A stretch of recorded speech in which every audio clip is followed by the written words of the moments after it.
Boa noite. Hoje nós continuamos a nossa reflexão bíblica a respeito daqueles salmos chamados salmos de peregrinação. Então, aos domingos nós estamos vendo um salmo e na quarta outro, até chegar. Então começamos no 120 e vamos até o 134, né? E hoje aqui no Âncora nós vamos olhar um pouquinho sobre o salmo 123. Os salmos de romagem, os sistemas que usam salmo de peregrinação, salmo do degrau, salmos de subida, eles estão, nesse título, eles têm a ideia que os peregrinos são viajantes que estão saindo das suas casas, das suas vilas, e eles estão fazendo uma viagem para adoração. Estão indo para a capital, que é Jerusalém, e lá existe o templo. E lá existe todo o sistema sacrificial, o sistema de ofertas, que revelam a busca daquele que deseja encontrar-se com o seu Deus, para adoração, para serviço, para perdão de pecados.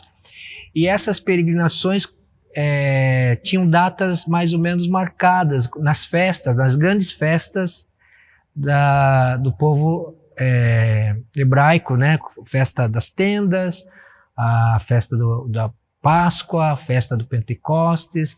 Então são grandes celebrações nacionais cujo o povo saía das suas tribos e iam até Jerusalém para celebrar realmente a presença de Deus. Então eram cânticos recitados, falados, cantados, celebrando esse desejo de estar cada vez mais perto do seu Deus, né? À medida que essas caravanas ou essas famílias se deslocavam de um lugar para Jerusalém. Então nós vamos abrir lá no Salmo 123. Eu vou ler para você. Diz assim: A ti levanto os meus olhos, a ti que ocupas o teu trono nos céus. Assim como os olhos dos servos estão atentos à mão do seu Senhor, e como os olhos das servas estão atentos à mão da sua Senhora, também os nossos olhos estão atentos ao Senhor, ao nosso Deus, esperando que Ele tenha misericórdia de nós. Misericórdia, Senhor, tem misericórdia de nós. Já estamos cansados de tanto desprezo, estamos cansados de tanta zombaria dos orgulhosos e do desprezo dos arrogantes. O primeiro destaque que eu quero dar aqui no nosso encontro âncora é que para você suportar uma peregrinação da fé, para você suportar os caminhos, né, difíceis que nós temos que muitas vezes contra a nossa vontade percorrer, quem de nós escolheria estar vivendo em tempos de pandemia, onde as pessoas se encontram online? Imagine você. Quem de nós escolheria viver longe de almoços familiares, de cultos da congregação, de encontros pessoais, de sociabilidade, de viver um pouquinho mais tranquilo, sem tanto medo de adoecer e acabar tendo que ser entubado e não ter um lugar digno, às vezes, de ser hospitalizado. Então, essa reviravolta do nosso ânimo, das nossas atitudes, da nossa vida, às vezes a vida deixa as coisas de ponta cabeça ou do lado avesso, né? E quase impossível de você não olhar as circunstâncias. Muitos de nós, crentes, cristãos, pensamos às vezes que Deus vai nos poupar de atravessar tribulações. Nós temos assim um desejo firme, forte, de que Deus pudesse dar um eject. Eject é aquela coisa assim, aquela propulsão que te lança para fora do perigo e abre o paraquedas e você não coloca os pés no sofrimento, na crise, na angústia, nas perdas, na morte, enfim, nos males da vida.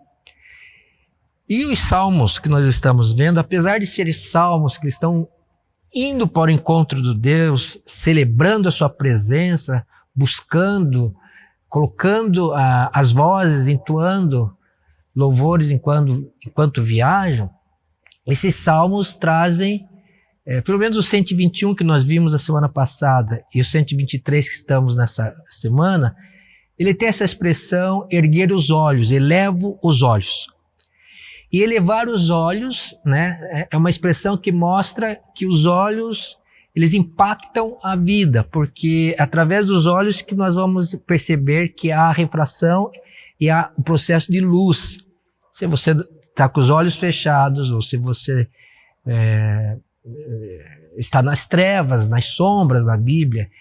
E essa expressão olhos, que já nós comentamos semana passada, eleva os olhos para os montes, de onde virá o meu socorro, no 120, isso está no 120, no 123 ele coloca 4 vezes a expressão olhos aqui. Ele abre o salmo, a ti levanto os meus olhos. Depois ele diz, assim como os olhos dos servos, depois assim como os olhos das servas, ele vai expressando também os nossos olhos estão atentos ao Senhor.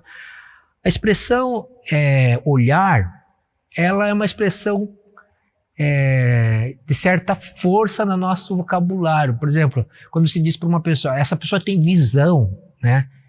Visão organizacional, ela tem uma visão acima da média, ela tem uma visão antes dos seus tempos. Né? Nós estamos querendo dizer que ela, de alguma forma, a vida dessa pessoa tem algo a mais, ela é diferenciada. A palavra visão na Bíblia, ela facilita o viver. O viver na Bíblia é andar, né? E os olhos para que aquele que quer andar nessa vida, nos diferentes terrenos da vida, olhar, precisa estar no lugar certo. Então, me pergunto nesse salmo, na hora da necessidade, na hora da dor, na hora dos desejos mais internos, aonde está o meu olhar? Para onde eu dirijo a minha visão de vida? Para que lado eu vou me encaminhar? Para que direção eu vou tomar? Isso implica em fé, isso implica em confiança, isso implica numa atitude de vida. Então, a palavra olhar, nós frequentemente usamos. O autor aqui dos Salmos, ele tem uma escolha, ele tem uma decisão, ele tem um determinado olhar para as circunstâncias, tem um olhar para dentro de si, para as circunstâncias que estão fora dele, e tem simultaneamente um olhar para o alto. É uma trilogia do olhar que esse ângulo, vamos dizer, esse olhar de 3 ângulos, né? Pelo menos de 3 ângulos, que é olhar para dentro, olhar para as circunstâncias e olhar para cima. Ele é sábio nessa literatura do Antigo Testamento. Por que é sábio? Porque a hora que eu levanto os meus olhos, a ti levanto os meus olhos, a ti que ocupas o trono dos céus, e é o primeiro ângulo e o principal deles, não é? Imagine você ficar olhando só para si mesmo, olhando para dentro. Tá, dá autoconhecimento, você tem entendimento do que está passando, você até tem entendimento de quais são as emoções que estão se repetindo, você até tem entendimento de qual ansiedade e qual dor que você está passando. Isso te dá certa postura de conhecimento. E o autoconhecimento, ele é bom, mas só o autoconhecimento aprisiona você. Só saber de que você está angustiado e por que saber, necessariamente você não vai se livrar sozinho dessa questão pessoal. E se você olhar só as circunstâncias, provavelmente, se elas forem agressivas e hostis, vão provocar muito medo. Você vai paralisar, ou vai culpabilizar-se, ou vai questionar-se. Agora, quando você levanta os seus olhos, ou na tradução antiga, eleva os olhos para o Deus que está nos céus, que mora, que habita nos céus, que tem seu trono, está entronizado nos céus, o autor bíblico nessa oração está puxando você para um olhar de baixo para cima. Claro que o autor bíblico não é astrônomo e nem está muito preocupado na geografia celeste, nem tampouco se ele quer saber se é o firmamento que essa palavra quer dizer, porque ele não tem a conotação celeste aqui como céu parasidíaco, como céu da Nova Jerusalém, que essa é uma noção que só vai ficar clara no Novo Testamento, né? Mas quando você vê na Bíblia palavras Altíssimo, no Velho Testamento, ou no Novo Testamento, Mateus usa aquela expressão, o reino dos céus, né? 30 e poucas vezes Mateus usa esse termo, e praticamente é ele no Novo Testamento que usa esse termo, reino dos céus. Olha, saiba que a inspiração bíblica que vem de Deus e o Espírito Santo usa a sua Bíblia, está dizendo para você que há um lugar acima daquilo que você está passando dentro de você e nas circunstâncias fora de você. Há o espaço de Deus. Uma outra realidade maior, extraordinária, no sentido que nos puxa para sairmos desse aprisionamento que é a vida humana, que põe a sua confiança apenas nas circunstâncias, no outro, ou no seu próprio poder pessoal de resolver as coisas. Os 3 ângulos são necessários. O ângulo para dentro, o ângulo das circunstâncias um pouco para fora, mas é necessário você olhar para Deus. E quem olha para Deus sabe que ali nesse olhar, que não é só as nuvens dos céus que você vai ver, você vai reconhecer que é um soberano, criador.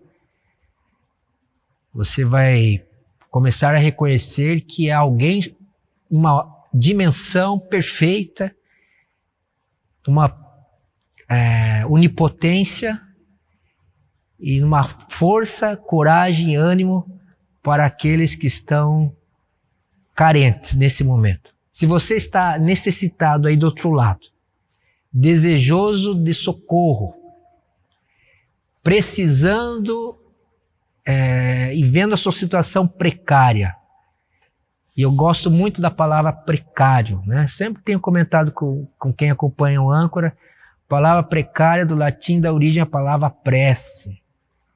Ora ou faz a prece aquele que sabe que os seus recursos naturais, seus recursos aí do outro, a força do outro, ou a força interna, são insuficientes. Então eu olho para Deus. Aqui no texto, que mora nos céus, entronizado nos céus. Então o seu olhar na vida faz toda a diferença para o seu caminhar. No Novo Testamento, no Sermão do Monte, Jesus também faz uma citação sobre o olhar. É um texto bem conhecido, Mateus 6, 22. Os olhos são a candeia do corpo. Se os seus olhos forem bons, todo o seu corpo será cheio de luz. Mas se os seus olhos forem maus, todo o seu corpo está cheio de trevas. Portanto, se a luz que está dentro de você são trevas, que tremendas trevas são.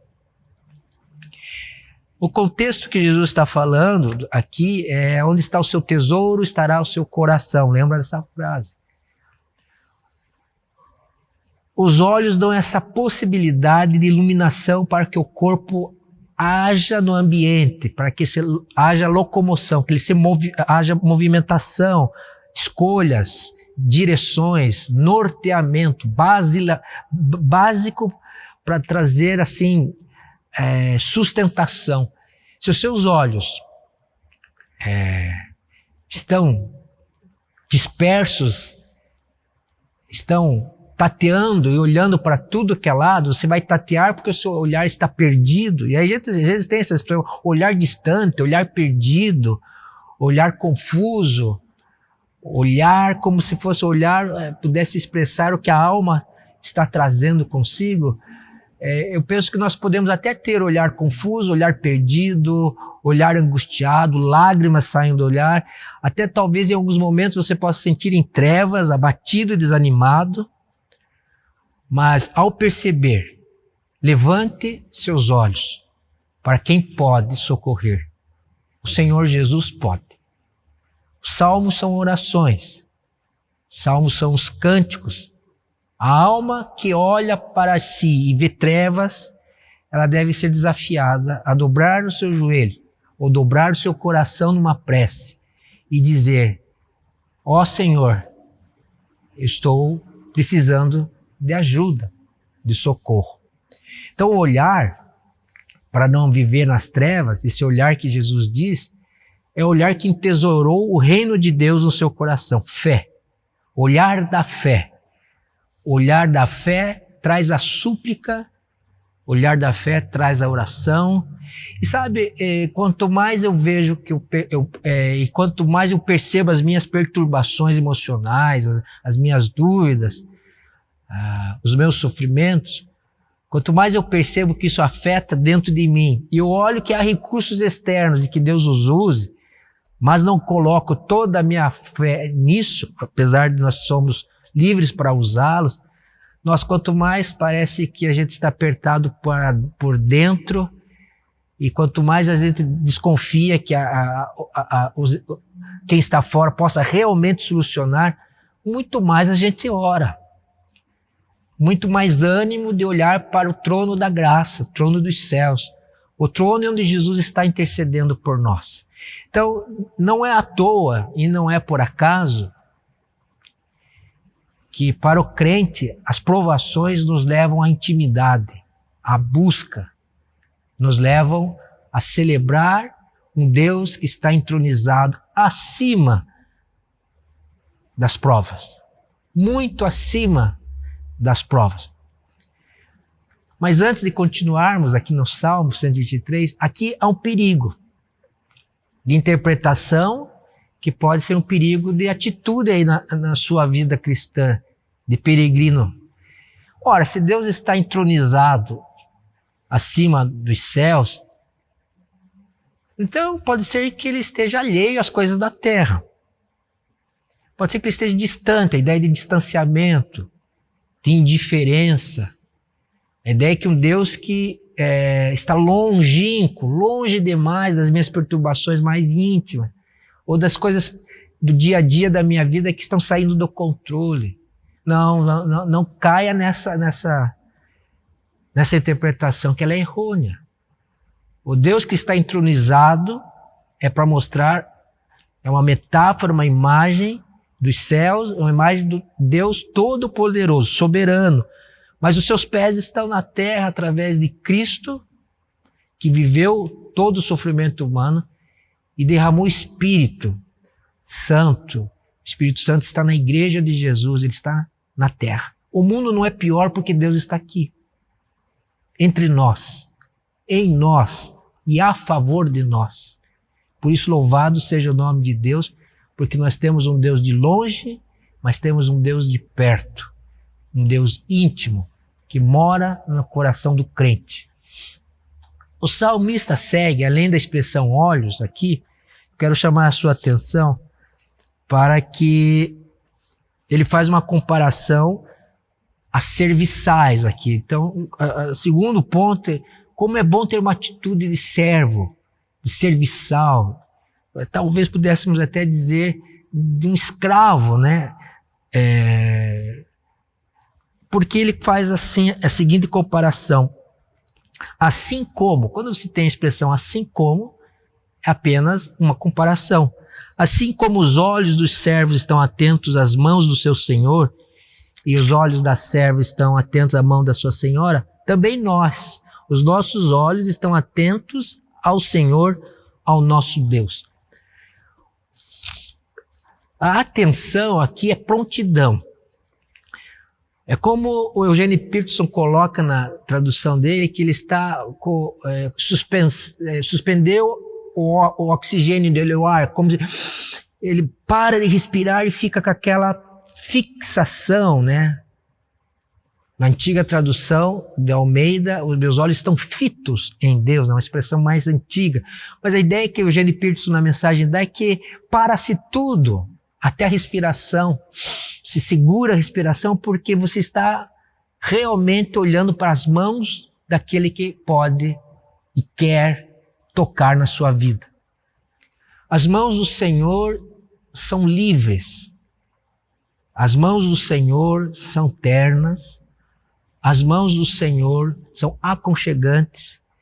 As mãos do Todo-Poderoso abraçam aqueles que estão com o olhar esperando dele a sua intervenção, esperando dele a sua ação, uma resposta à oração.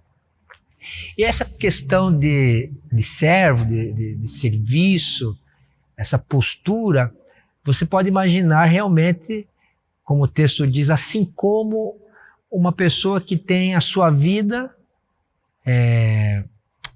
a serviço do outro.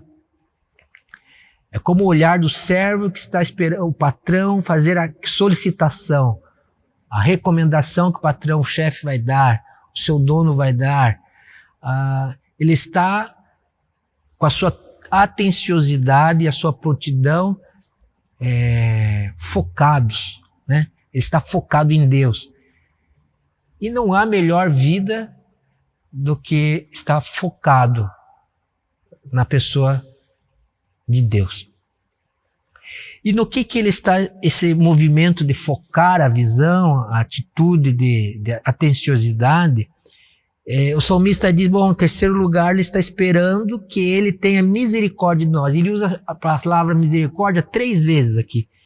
Esperando que ele, né, Deus, o nosso Deus, tenha misericórdia de nós. Misericórdia, Senhor, tem misericórdia de nós.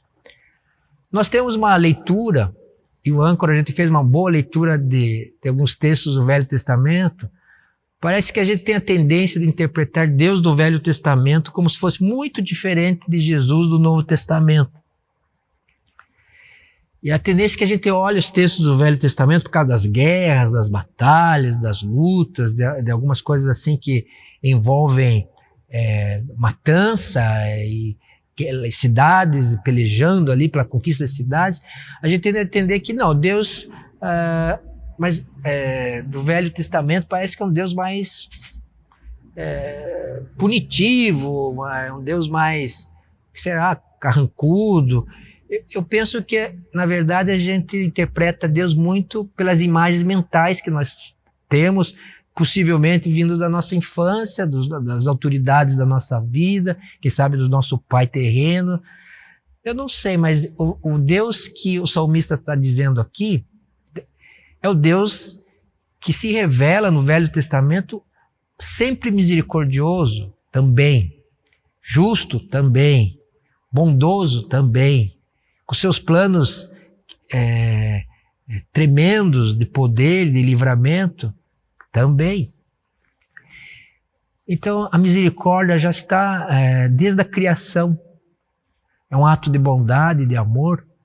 Se você pega o Salmo 136, nos seus 26 versículos, é aquele salmo que tem uma frase e o coro porque a sua misericórdia dura para sempre. Lembra disso? O salmista ali relata uma frase e a segunda frase é um refrão repetitivo, porque a sua misericórdia dura para sempre. Ele vai dizendo todos os atos de libertação que Deus fez para Israel, porque a sua misericórdia dura para sempre. Tradução de hoje é porque seu amor leal dura para sempre. Em outras traduções, porque o seu amor nunca acaba. A verdade é que a palavra misericórdia, ela é de difícil interpretação. Não há uma única ideia ou expressão no Antigo Testamento para misericórdia. Mas o Dr. Shedd, quando comenta nas rodas de rodapé misericórdia, ele diz que é uma expressão que fala do âmago da natureza de Deus. O que ele quer dizer com isso? Quando a gente fala que Deus é misericordioso, e nós cantamos muitos hinos, que são salmos, também textos de Lamentações 3, nós cantamos nos cultos, lembra? O amor de Deus nunca cessa, suas misericórdias se renovam a cada manhã. O Dr. Shedd comenta que isso está falando de quem é Deus na sua natureza, naquilo que é essencial do seu caráter. Olha, confie que Deus tem derramado misericórdia sobre nós, que ela é inesgotável. E a misericórdia pode ser também interpretada por compaixão, por amor leal, por bondade, longanimidade, o ânimo longo. Então essas características de um Deus que está disposto a usar tudo que ele tem no seu caráter e na sua pessoa a favor dos seus. Seus recursos de caráter, seus recursos de palavra e seus recursos de ser, quem ele é. Deus é misericordioso. Por isso o autor diz assim, olha, nós estamos esperando de Deus a coisa certa. 3 vezes, misericórdia, Senhor, tem misericórdia de nós. Você pode estar perguntando, bom, mas quando eu oro, então, eu posso confiar. Quem está me ouvindo é o Deus, o Pai de Jesus, Jesus e o Espírito, Deus triuno de toda misericórdia. Sim. Há um texto na Bíblia, de 2 Coríntios, capítulo 1, a partir do verso 3, onde a palavra consolação, não é a palavra misericórdia, mas é uma palavra que nos comunica esse Deus que está com os que sofrem, que olha a miséria da nossa vida, a dor da nossa vida e tem do fundo do seu coração amor por nós, quer estar perto. Paulo aqui está comentando dos seus sofrimentos. Ele diz assim em 2 Coríntios 2, partido 3, bendito seja o Deus e Pai do nosso Senhor Jesus Cristo, Pai das misericórdias e Deus de toda consolação, que nos consola em todas as nossas tribulações, para que com a consolação que recebemos de Deus, possamos consolar os que estão passando por tribulações.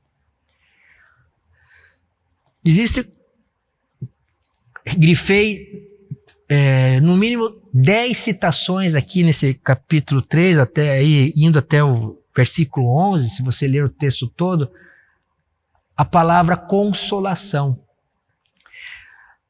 O Deus e Pai do nosso Senhor Jesus Cristo, aqui dito como Pai de toda consolação,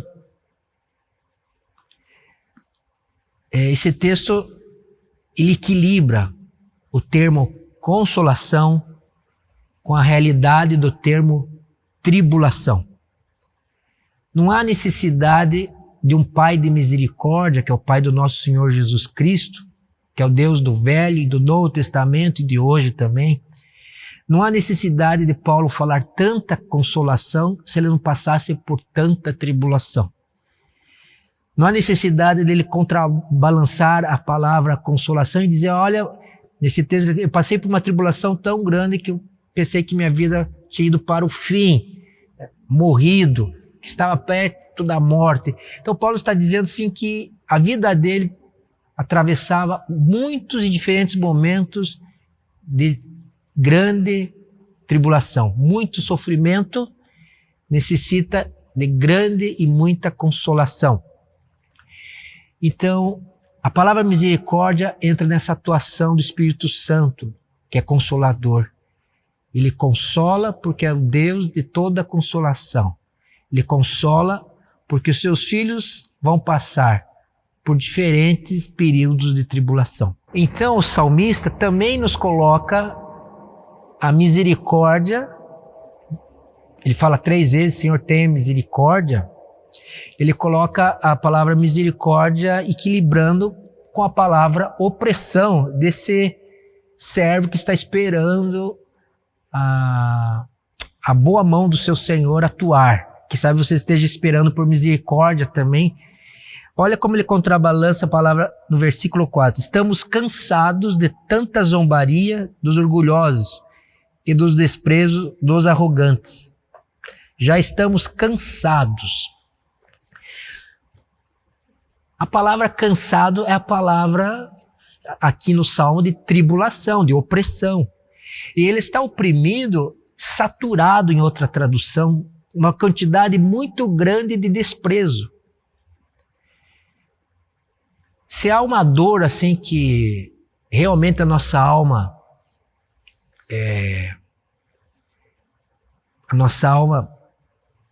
estremece, é quando nas relações pessoais, relações familiares, relações da igreja, de amigos, nós somos deixados de lado. Nós somos esquecidos, nós somos ofendidos. E aqui o salmista diz que ele está cansado de estar sendo oprimido por deboche, zombaria, desprezo. Ele está pedindo que a misericórdia do Senhor o livre de tamanha opressão, de tamanho desgaste, de tamanho sofrimento. O desprezo é deixar a pessoa congelada, longe dos seus olhos, longe da capacidade de você abençoá-la. O desprezo é tirar o direito que as pessoas devem ter de serem olhadas com ternura e com dignidade e respeito. Então, quando ele está aqui denunciando e pedindo misericórdia de Deus, ele está dizendo que essa zombaria dos orgulhosos, o desprezo dos arrogantes, em outra essa expressão, arrogantes, orgulhosos, ou até algumas na linguagem dizem esses homens poderosos e ricos, ele está se sentindo como se uma força centrífuga estivesse o colocando cada vez mais para baixo, pesado, pesado, pesado, e isso está insuportável.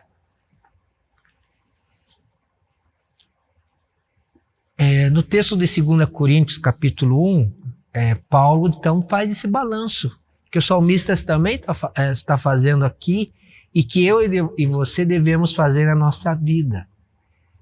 Entender que nós temos um potencial em Jesus, pelo Espírito Santo, de toda consolação.